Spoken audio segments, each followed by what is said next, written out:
Henesis Kapitulo 15. Pagkatapos ng mga bagay na ito, ay dumating ang salita ng Panginoon kay Abram sa pangitain na nagsasabi, "Huwag kang matakot, Abram.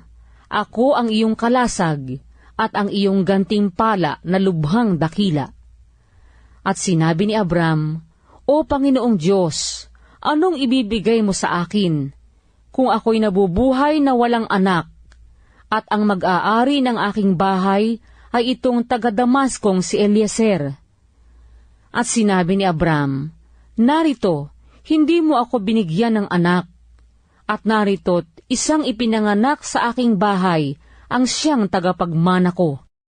At narito, ang salita ng Panginoon ay dumating sa kanya na nagsabi, "Hindi ang taong ito ang magiging tagapagmana mo, kundi lalabas sa iyong sariling katawan ang magiging tagapagmana mo." At siya'y inilabas at sinabi, "Tumingala ka ngayon sa langit, at iyong bilangin ang mga bituin kung mabibilang mo." At sa kanya'y sinabi, "Magiging ganyan ang iyong binhi." At sumampalataya siya sa Panginoon, at ito'y ibinilang na katwiran sa kanya. At sinabi sa kanya, "Ako ang Panginoon na nagpaalis sa iyo sa Ur ng mga Kaldeyo, upang ibigay sa iyo ang lupaing ito na manahin mo." At sinabi niya, "O Panginoong Diyos, paanong pagkakilala ko na aking mamanahin?" At sinabi sa kanya, "Magdala ka rito sa akin ng isang dumalang bakang 3 taon ang gulang, at ng isang babaing kambing na 3 taon ang gulang, at ng isang lalaking tupang 3 taon ang gulang, at ng isang inakay na bato-bato, at ng isang inakay na kalapati."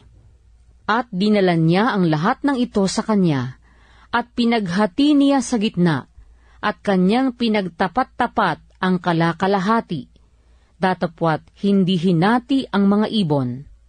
At binababa ng mga ibong mandadagit ang mga bangkay, at binubugaw ni Abram. At nang lulubog na ang araw, ay nakatulog si Abram ng mahimbing. At narito, ang isang kasindak-sindak na malaking kadiliman ay sumakanya.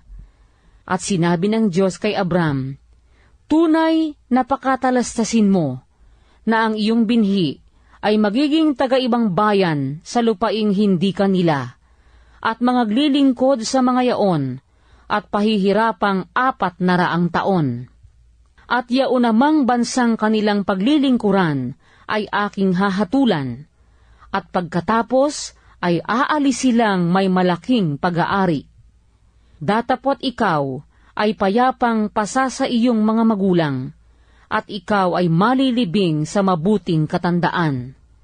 At sa 4 na sali ng iyong binhi ay magsisipagbalik rito, sapagkat hindi pa nalulubos ang katampalasanan ng mga Amoreo."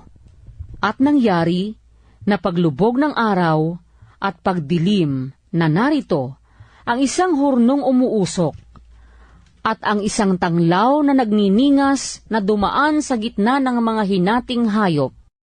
Nang araw na yaon, ang Panginoon ay nakipagtipan kay Abram na nagsabi, "Sa iyong binhi ibinigay ko ang lupaing ito, mula sa ilog ng Ehipto hanggang sa malaking ilog na ilog Euphrates. Ang mga Sineo, at ang mga Seneseo, at ang mga Sedmoneo, at ang mga Heteo, at ang mga Pereseo, at ang mga Refaim, at ang mga Amoreo, at ang mga Kananeo, at ang mga Gergeseo, at ang mga Hebuseo.